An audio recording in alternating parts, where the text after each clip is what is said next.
Perbandingan kurikulum pendidikan di Indonesia dan Singapura oleh kelompok 3. Pendidikan IPA 23.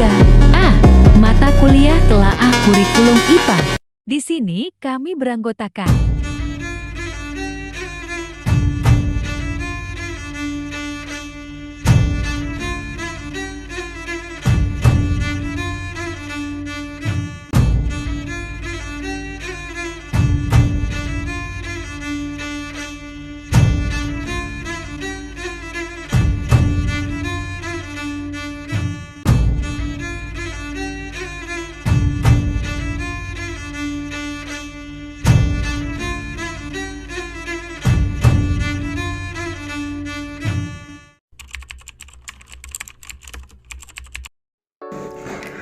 Kurikulum di Indonesia mengalami beberapa perubahan seiring waktu untuk menyesuaikan dengan perkembangan pendidikan global dan kebutuhan nasional. Saat ini Indonesia menggunakan kurikulum yaitu kurikulum merdeka, yang dimana lebih fleksibel dan berorientasi pada pengembangan kompetensi siswa. Kurikulum ini bertujuan untuk memberikan keleluasaan bagi sekolah dalam mengatur pembelajaran sesuai dengan kebutuhan dan karakteristik bagi siswa. Nah, pendidik di Indonesia terbagi menjadi beberapa jenjang, diantaranya itu seperti pendidikan anak usia dini atau PAUD, kemudian sekolah dasar atau SD, sekolah menengah pertama atau SMP, kemudian sekolah menengah atas atau yang biasa dengan SMA dan atau juga SMK, dan perguruan tinggi. Pendidikan dasar terdiri atas dari 6 tahun di SD dan 3 tahun di SMP yang bersifat wajib bagi sesuai dengan program belajar. Setelah itu, siswa dapat melanjutkan ke SMA atau SMK selama 3 tahun sebelum masuk ke perguruan tinggi atau dunia kerja. Nah, pada jenjang SD, siswa mempelajari mata pembelajaran dasar seperti bahasa Indonesia, matematika, IPA, IPS, pendidikan Pancasila dan kewarganegaraan atau PKN, seni budaya, serta pendidikan jasmani dan olahraga. Pada jenjang SMP, kurikulum menjadi lebih kompleks dengan tambahan mata pelajaran seperti bahasa Inggris dan informatika. Kemudian di tingkat SMA, siswa memilih jurusan berdasarkan minat dan bakat seperti MIPA yaitu matematika dan ilmu pengetahuan alam, kemudian IPS ilmu pengetahuan sosial atau bahasa dan budaya. Sementara itu, SMK lebih menitik beratkan pada keterampilan vokasional atau persiapan kerja. Nah, dalam kurikulum merdeka, pendekatan pembelajaran lebih menekankan pada proyek, eksplorasi, dan pemecahan masalah nyata. Nah, sistem ini juga mengurangi beban mata pelajaran tertentu dan memberikan lebih banyak kebebasan bagi sekolah dan guru dalam menyusun metode pembelajaran. Nah, guru memiliki peran penting dalam membimbing siswa untuk mengembangkan kompetensi sesuai dengan kebutuhan zaman, di mana evaluasi dalam pendidikan di Indonesia dilakukan melalui berbagai ujian, baik formatif maupun sumatif. Sebelumnya, ujian nasional atau UN menjadi penentuan kelulusan, tetapi kini telah digantikan dengan asesmen nasional, yang terdiri dari asesmen kompetensi minimum atau AKM, survei karakter, dan survei lingkungan belajar. Nah, asesmen nasional lebih menekankan pada kemampuan berpikir kritis, literasi, dan numerasi daripada sekedar menghafal materi. Kemudian kurikulum di Indonesia ini juga mengakomodasi pendidikan inklusif dan berbasis kearifan lokal. Nah, sekolah diberikan kebebasan untuk menyesuaikan pembelajaran dengan kondisi daerah masing-masing, termasuk dalam muatan lokal seperti bahasa daerah, budaya, dan keterampilan khusus. Nah, selain itu, digitalisasi pendidikan mulai diterapkan dengan penggunaan platform pembelajaran online, di mana terutama ini dilakukan sejak pandemi COVID-19. Secara keseluruhan, kurikulum di Indonesia saat ini dirancang untuk lebih fleksibel, adaptif, dan relevan dengan perkembangan zaman. Fokusnya tidak hanya pada pencapaian akademik, tetapi juga pada pengembangan karakter, kreativitas, dan keterampilan abad ke-21, sehingga siswa lebih siap menghadapi dunia kerja dan tantangan global di masa depan. Penjelasan tentang kurikulum pada negara asing, yaitu negara Singapura. Sebelumnya, Singapura dikenal sebagai salah satu negara dan sistem pendidikan terbaik di dunia. Keunggulan utama sistem pendidikan Singapura terletak pada kebijakan bilingual, kurikulum yang inovatif, serta pendekatan berbasis keterampilan dan kewirausahaan. Setiap siswa diwajibkan menguasai bahasa Inggris sebagai bahasa utama serta bahasa ibu seperti Melayu, Mandarin, Tamil atau Thailand. Pendidikan formal di Singapura dimulai dari jenjang kindergarten school atau setara taman kanak-kanak di Indonesia. Kemudian berlanjut ke primary school selama 6 tahun. Menyelesaikan jenjang ini, siswa mengikuti Primary School Leaving Examination atau PSLA yang menentukan jalur pendidikan menengah mereka. Secondary School terdapat 3 jalur utama, yaitu Express atau 4 tahun terakhir dengan ujian GCE O level, 5 tahun dengan ujian GCE N level, dan berakhir Technical atau 5 tahun berfokus pada keterampilan teknik. Beberapa beda dengan Indonesia yang memiliki jenjang pendidikan SD 6 tahun, SMP 3 tahun, dan SMA atau SMK 3 tahun. Tanpa klasifikasi awal, sistem Singapura lebih terstruktur sejak dini. Selain sistem akademik yang kuat, Singapura juga memiliki faktor pendukung lain seperti fasilitas pendidikan yang memadai. Setiap sekolah dilengkapi dengan akses internet gratis dan situs web khusus untuk komunikasi antara siswa, guru, dan orang tua. Sistem transportasi umum yang terintegrasi dan sekolah juga mempermudah akses pendidikan bagi seluruh siswa. Salah satu faktor utama yang membuat Singapura unggul dalam pendidikan adalah kualitas pendidikannya. Proses seleksi guru di negara Singapura juga sangat ketat, hanya menerima kandidat terbaik yang kemudian menjalankan pelatihan intensif sebelum mulai pengajaran. Selain itu, kesejahteraan guru sangat diperhatikan melalui gaji yang tinggi dan tunjangan yang memadai, sehingga profesi guru memiliki daya tarik yang besar. Metode pembelajaran, Singapura menekankan pemahaman mendalam dan aplikasi praktis pengetahuan. Pendekatan STEM atau Sains, Teknologi, Engineering, Matematis menjadi fokus utama, memungkinkan siswa berpartisipasi aktif dalam pembelajaran, membangun konsep konstruktivisme, serta meningkatkan keterlibatan belajar, kognisi, kepercayaan diri, dan kemampuan berpikir inovatif. Beberapa metode pembelajaran modern juga diterapkan seperti Project Based Learning atau PJBL yang mengajak siswa belajar melalui proyek nyata, atau Both Classroom yang memungkinkan pembelajaran mandiri sebelum diskusi di kelas, serta strategi Teach Less Learn More yang mengurangi metode hafalan dan lebih menekankan pada pemahaman serta penerapan konsep. Metode-metode ini membantu menciptakan lingkungan belajar yang lebih dinamis, kreatif, dan inovatif. Evaluasi dalam sistem pendidikan di Singapura memiliki peran penting dalam mengukur efektivitas proses belajar dan mengajar. Sistem evaluasi menggunakan 2 pendekatan utama, yaitu penilaian formatif yang berfokus pada umpan balik memperbaiki proses pembelajaran, serta penilaian sumatif yang digunakan dalam ujian nasional seperti PSLA untuk menilai hasil akhir pembelajaran siswa. Singapura juga menerapkan sistem berbasis data untuk memantau dan mengevaluasi pengajaran.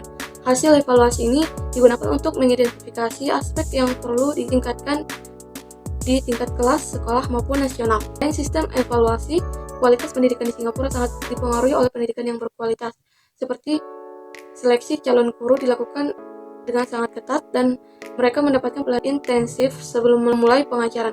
Selain itu, kompetensi yang tinggi bagi guru menjadikan profesi ini sangat dihargai dan menarik bagi individu berkualitas tinggi. Singapura juga merupakan salah satu negara yang paling maju dalam integrasi teknologi dalam pendidikan. Pemerintah aktif mengembangkan smart classroom, platform digital kecerdasan buatan AI untuk meningkatkan pengalaman belajar siswa.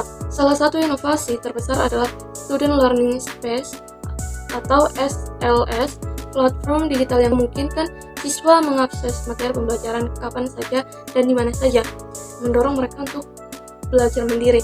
Selain itu, dengan kebijakan bilingual, Baik, di sini kita akan menjelaskan mengenai bagaimana kurikulum di negara Singapura itu menjadi negara yang tertinggi di PISA. Sebelumnya, kita akan membahas mengenai apa sih itu tes PISA.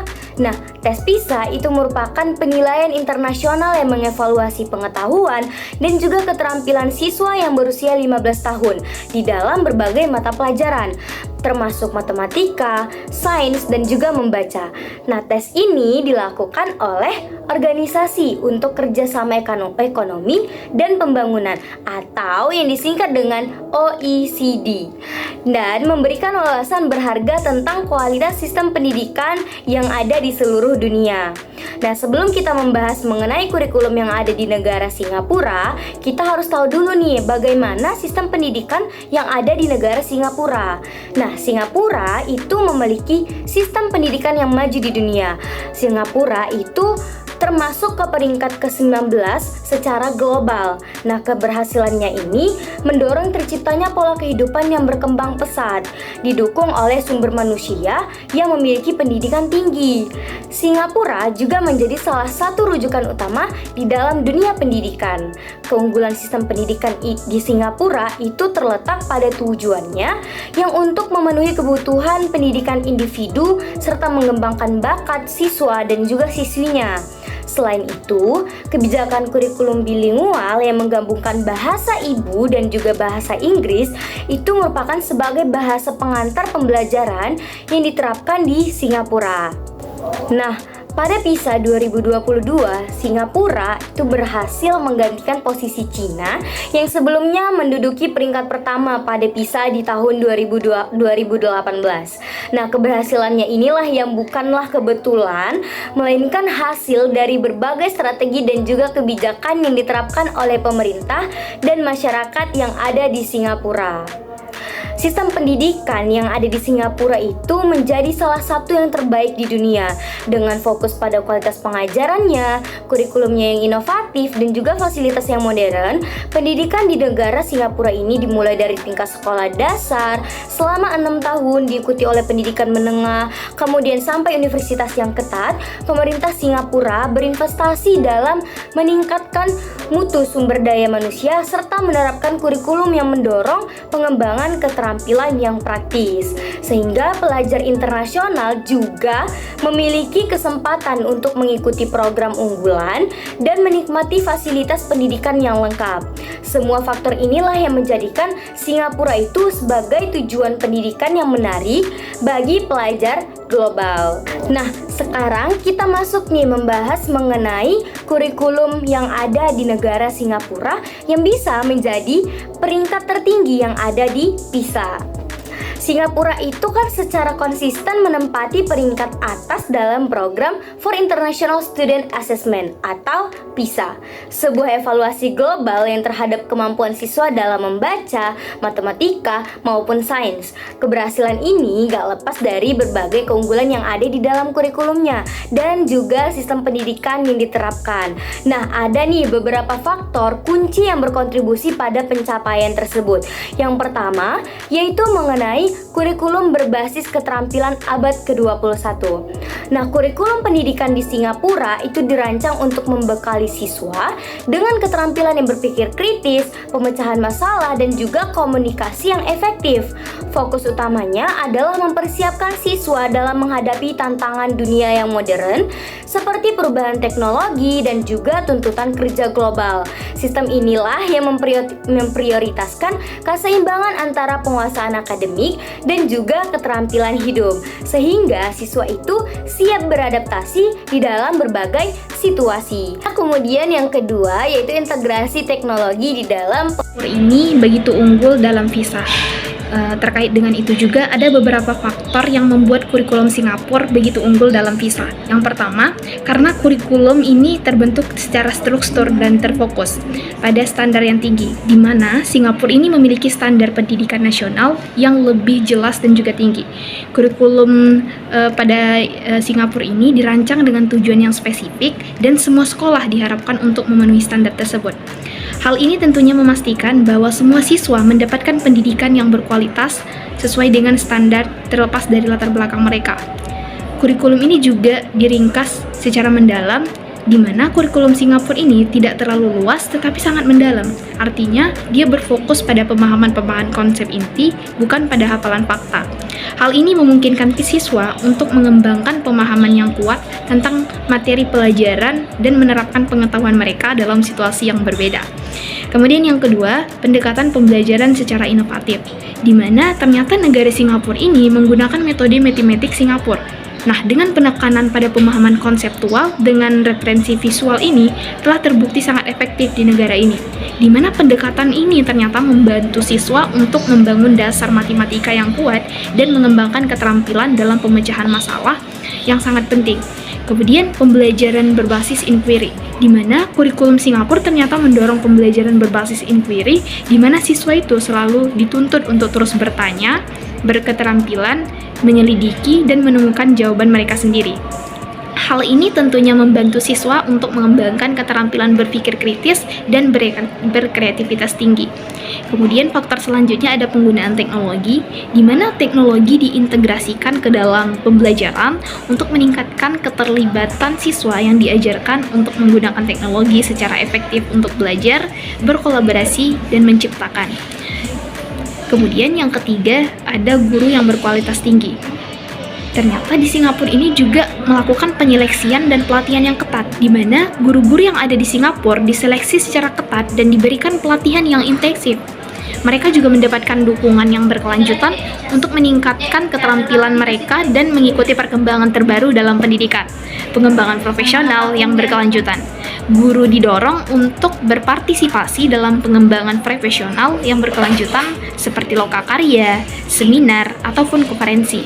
Hal ini tentunya membantu mereka untuk tetap termotivasi dan terus meningkatkan praktek pengajaran mereka.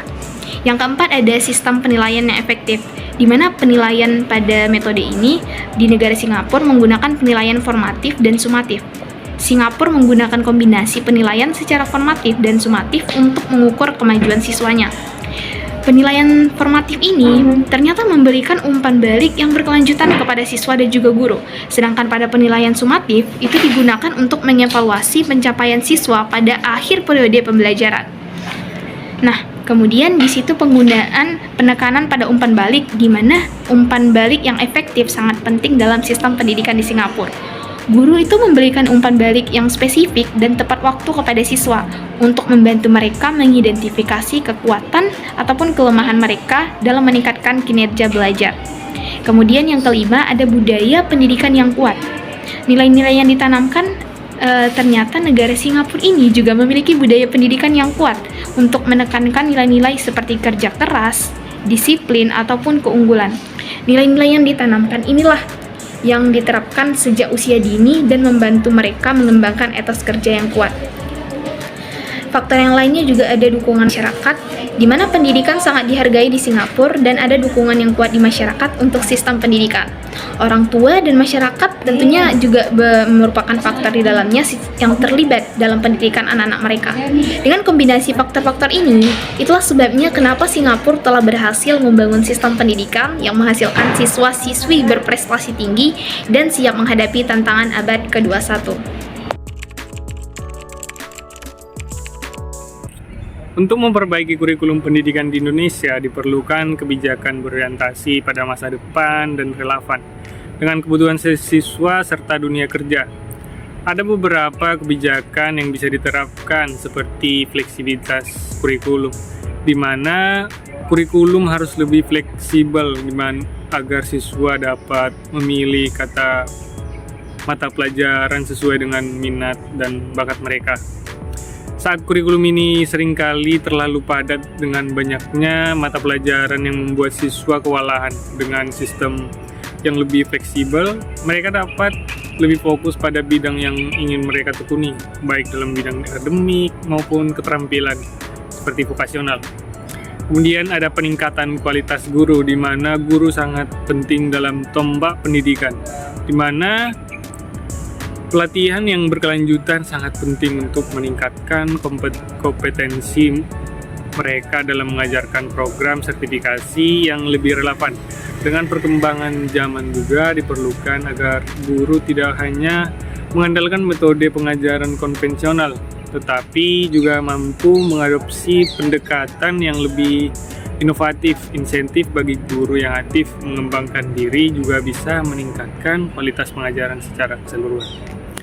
Kemudian integrasi teknologi dalam pembelajaran juga dapat diterapkan. Sebagai pemanfaatan teknologi dalam bidang pendidikan perlu ditingkatkan juga, terutama dalam mendukung pembelajaran yang lebih interaktif, di mana platform digital seperti e-learning dan aplikasi pendidikan lainnya, di mana membantu siswa memahami materi dengan lebih mudah, juga harus merata, terutama di daerah terpencil agar tidak terjadi kesenjangan digital dalam pendidikan.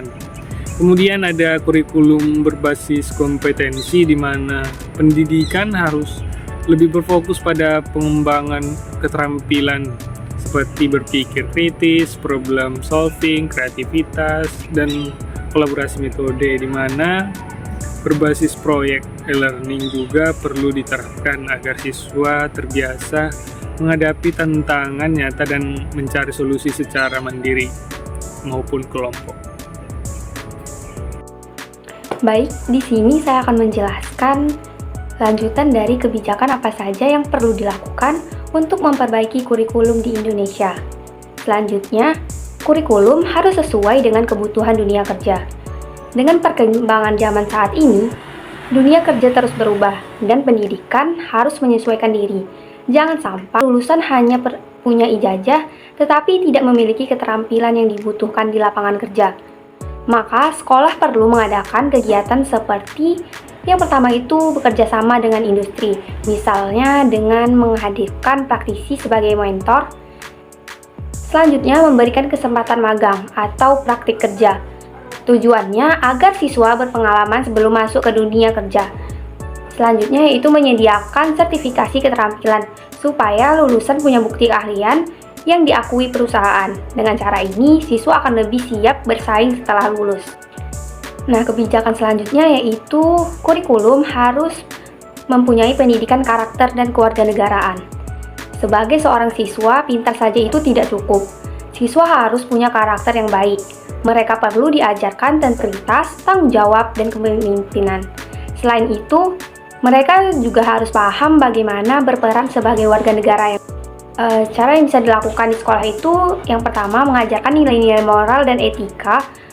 Ini bertujuan agar mereka bisa membuat keputusan yang benar serta melatih keterampilan sosial. Tujuannya itu supaya mereka bisa berkomunikasi dan bekerja sama dengan orang lain. Selanjutnya yaitu meningkatkan kesadaran berbangsa. Tujuannya agar mereka menghargai perbedaan dan ikut membangun negara. Dengan ini, pendidikan tidak hanya mencetak orang cerdas, tetapi juga generasi yang peduli dan tanggung jawab. Kebijakan yang selanjutnya yaitu evaluasi dan perbaikan berkala.